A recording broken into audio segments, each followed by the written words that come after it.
Nation against nation, brother against brother, men so filled with hatred, killing one another, and over half the world is starving, while our banner of decent... Good evening and welcome to Deliverance Church Langata. This is a Biblical Perspective program that comes to you every Saturday in the comfort of your living room or hotel room on Kingdom TV, and we continue to appreciate that station that gives us opportunity to communicate what is our view, and we call this the Biblical Perspective on current issues.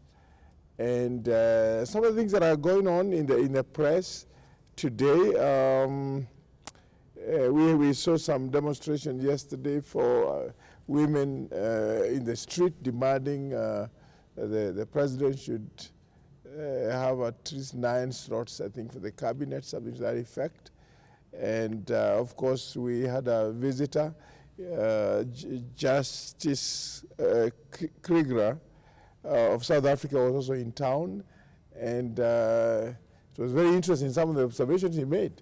Yeah. Because he said something which Kenyans should think seriously about.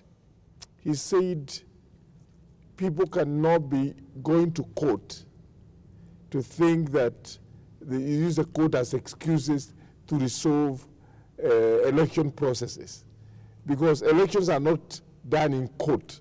I like that, elections are done out there. Yes. So anybody who is just waiting to go to court, and I really like that. He says, you have reduced your election to an excuse to go to court.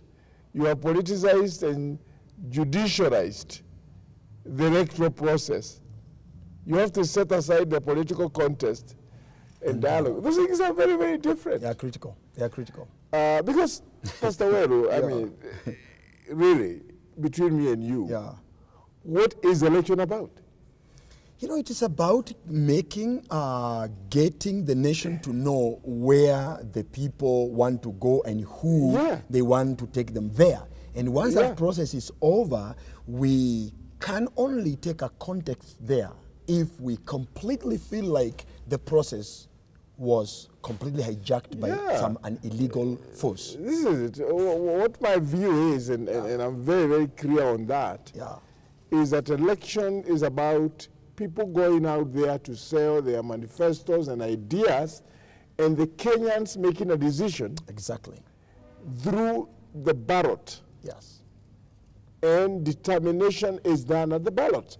So, in my view, my very honest view, what we need to ask ourselves when an election has taken place is, did Kenyans vote? Exactly. If we are able to satisfy ourselves, that is Kenyan people who are of age and who are registered voters that participated, then the determination of those outcomes should be that votes were counted. We Kenyans don't really appreciate what we have. I will never forget a group that went to Nigeria to monitor elections. And when they came back, they said, you really don't know how advanced and how good our elections are. He said what he saw there was something so outrageous. He said that, the areas that where people are voting, that sometimes a gang could come. And this is a real situation. And I'm sorry for you Nigerians listening to this, because I have to say that what was reported to me by a very senior journalist of our nation who had gone there to observe. But he said a gang would come and scare the guys who are there trying to cast votes and carry all those things and run. So now what is the outcome? So for us, at least we can say we don't have that. I don't think absolutely. No, we don't. Even if, we don't. And again, the way our elections have been improved. You see, we know that during the Nyayo era, there's sometimes that things used to happen that were so outrageous. And again, those times is like, where you cast your ballots, nothing happened there. those ballots had to be transported somewhere to be counted. Yeah. But look at the improvement we have had. A lot. That at every place where you cast your vote, Yeah. that is where they count. Yeah. And that's where they declare the results and they hang them. So what we are saying is that the outcome that took place in the August 8th, 2017, real election took place, and real votes were counted, and the office that is supposed to declare the winner declared. Okay? Yeah. Past people went to court, and we know what followed. Yeah. What followed was people going to the court, and regrettably, and I still say regrettably, that's my opinion. Yeah.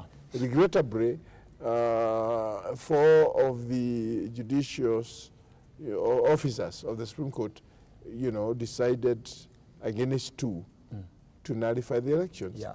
Then they called for another election, okay? Yeah. And they say it has to be done within a certain time frame. And one thing that should not be lost to any Kenyan mind, any person who is a serious thinker in Kenya, that the Chief Justice absorbed any responsibility of the failure from any of the electoral officials, but says this was a systemic problem. Do you remember that? Those are his words. Yeah, yeah. And these things are there in the public domain. Yeah. But we know immediately those who are celebrating the notification went outside the court.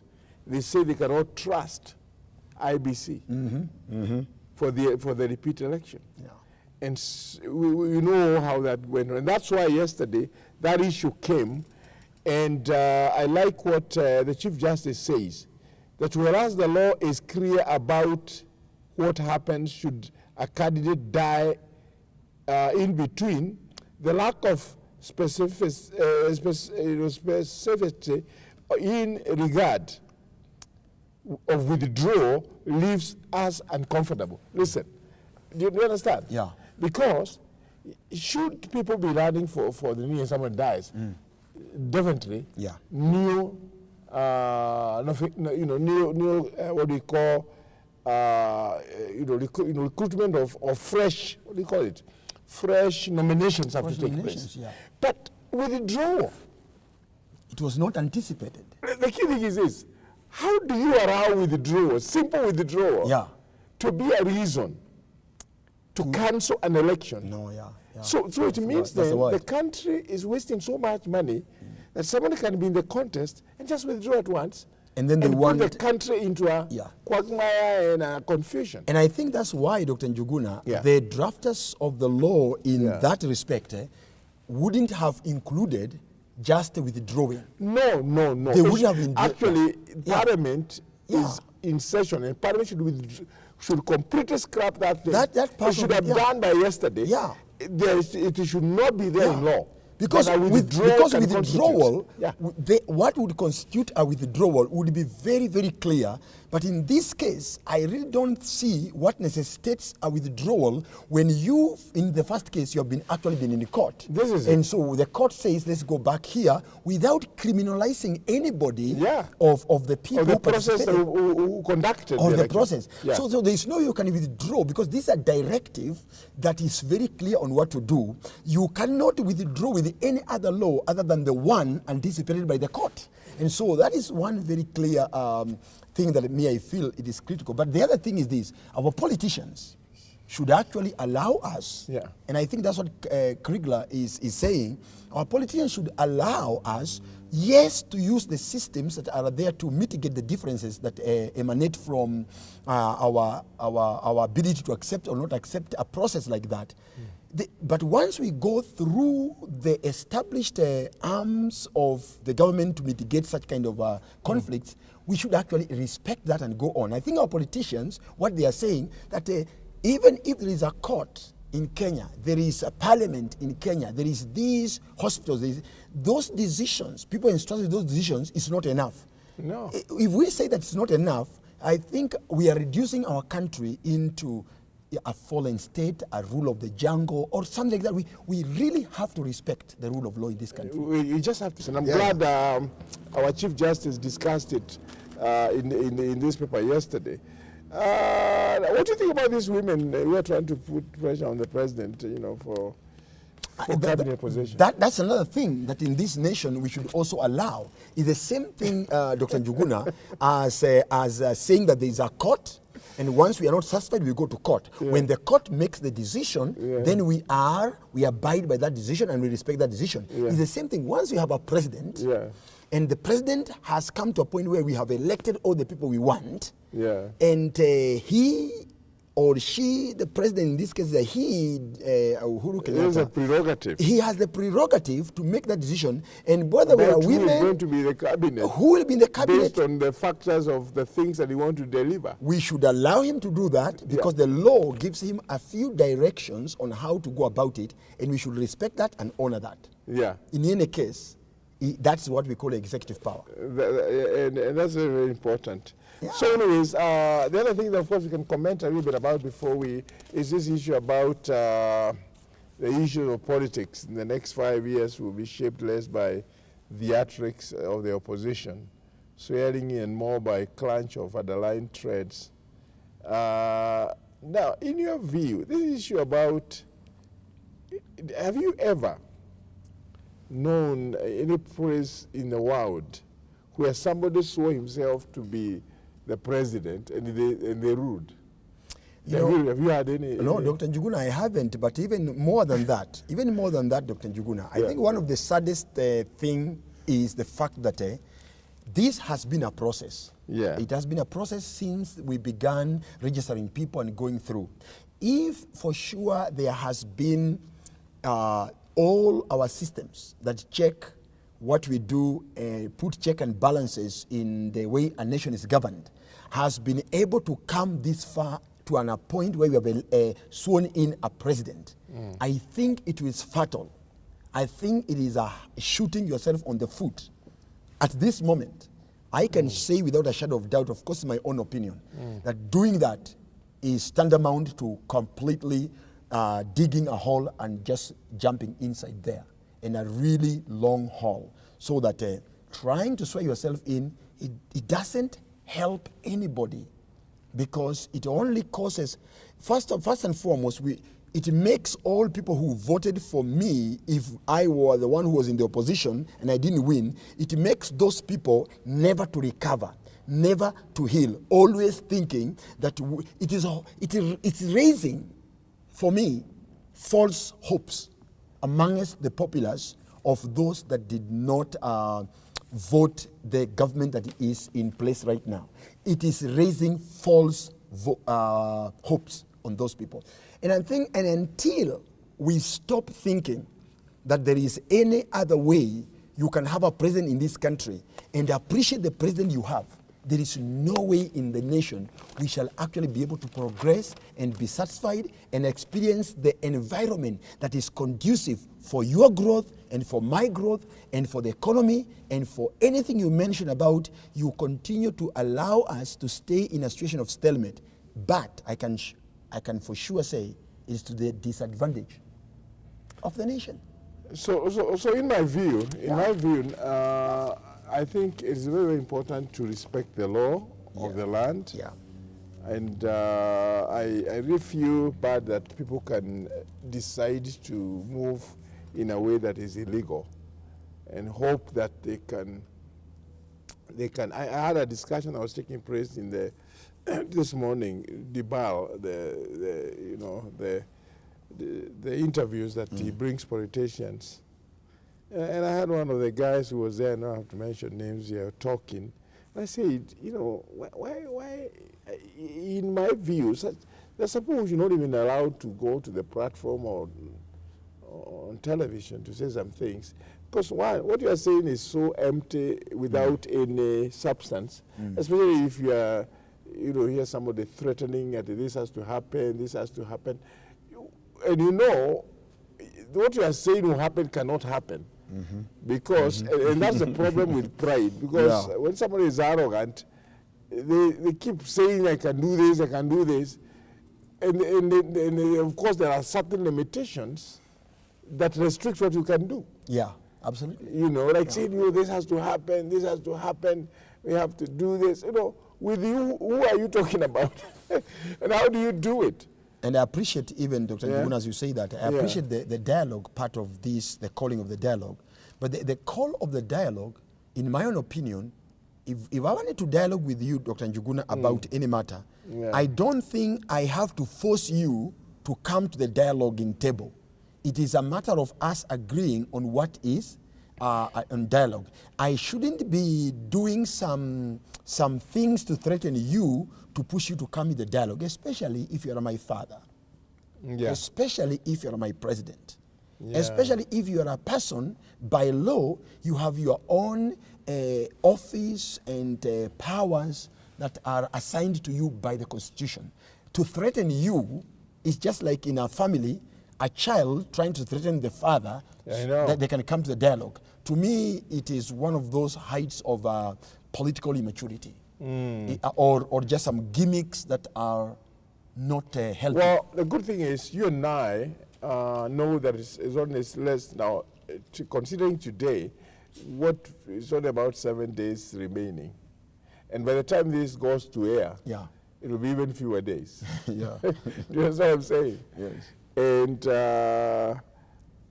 in my view, somebody should prevail upon these leaders to tell them, don't engage with the work of futility.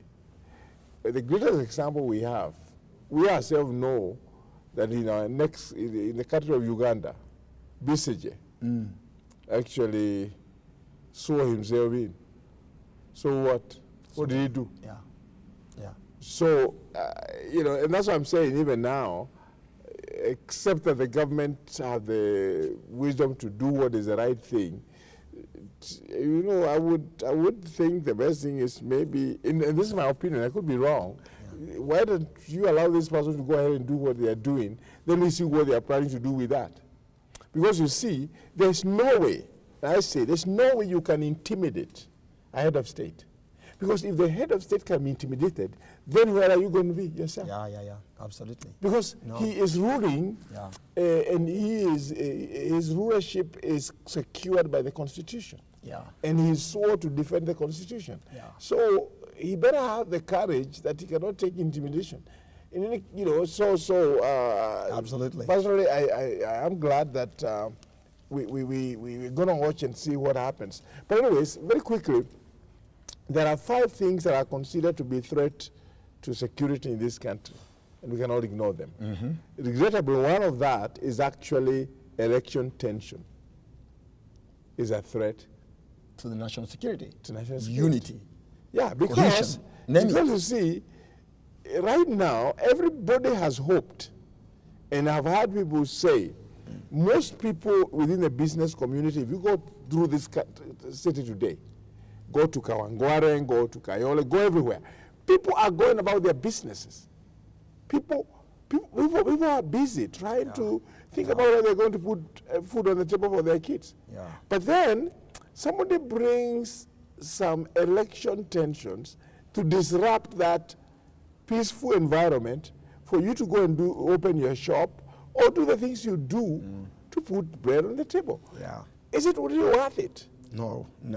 It is not. And actually, it is a threat to yourself, because remember, the Bible in Romans 13, and we are Christians, and this country is largely by percentage Christian.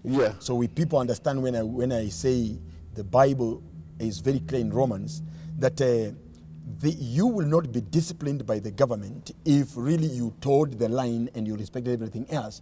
But it appears to me that the Bible seems to insinuate that you will legally be disciplined if you are to come out very clearly with an action that directly interferes with the peace, stability, unity, cohesion.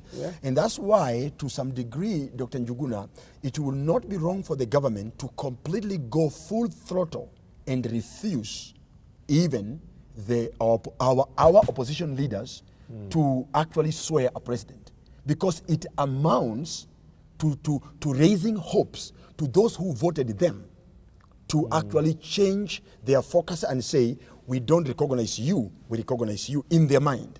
And to me, that one is actually a threat to the national peace, cohesion, unity, and everything else. So I would rather go head on and deal with that one. Whatever comes out of me, flashing out that matter, I deal with it in that angle, because it is very clear that our opposition leaders, all they want, it is something to do with what I gain as an opposition leader more than what the nation is gaining.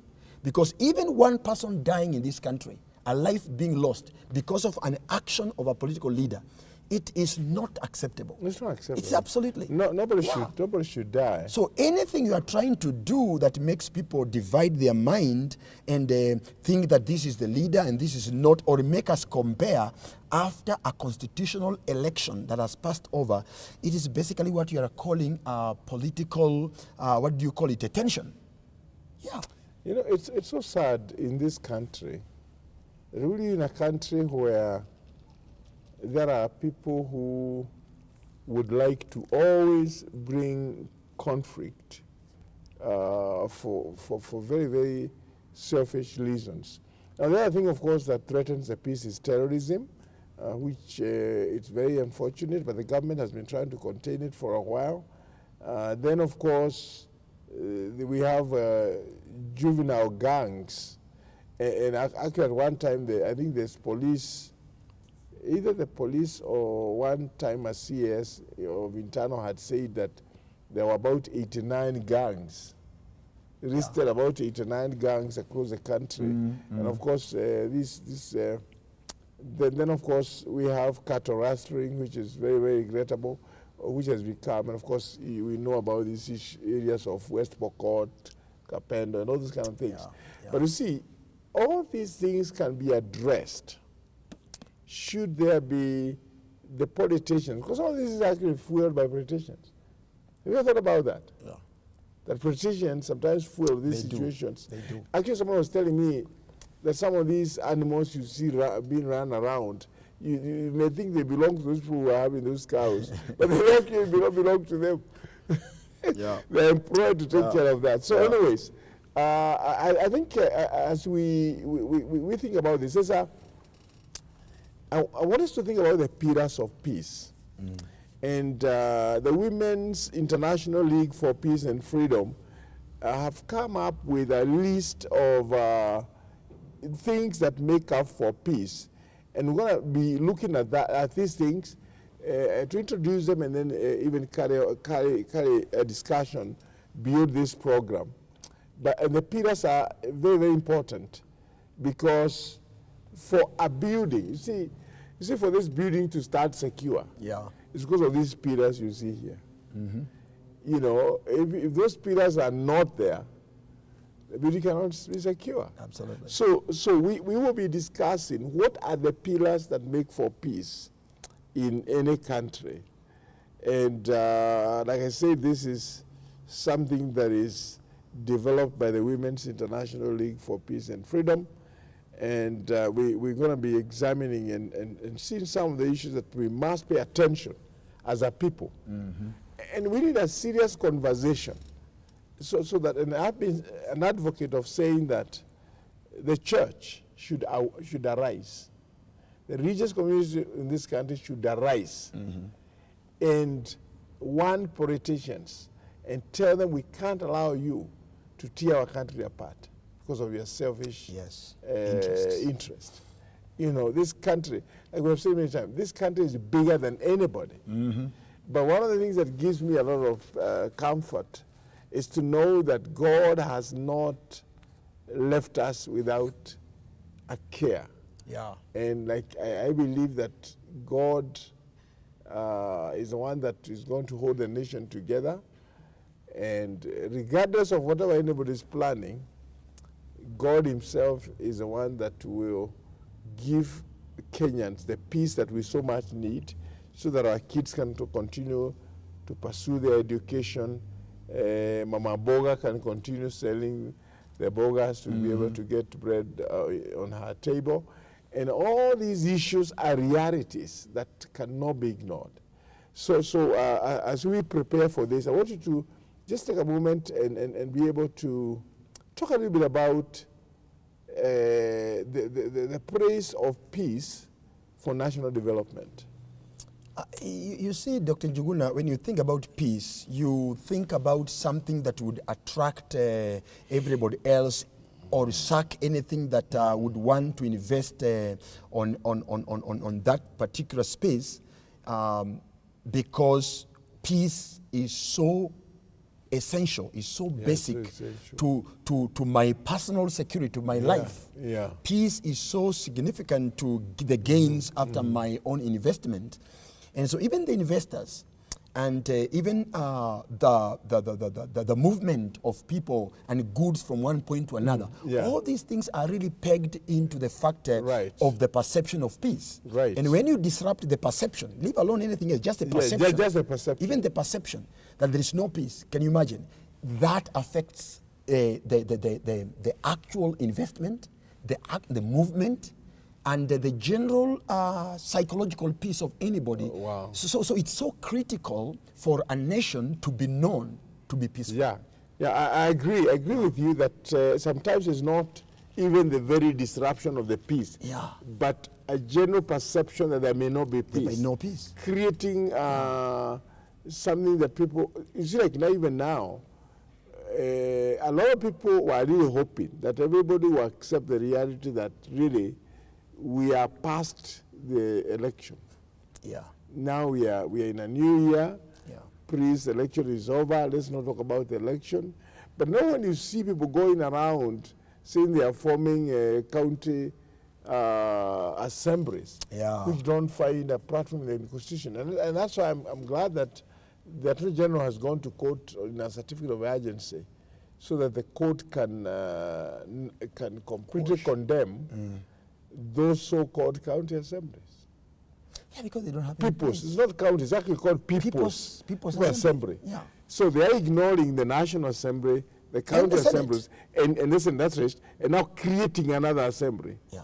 And trying to legitimize it, saying that it's people taking power directly. That is a coup. Sounds like a coup of the existing structures of governance. Yeah. So anyways, let's see how that happens. Like I say, you know, it's just a few days. Yeah.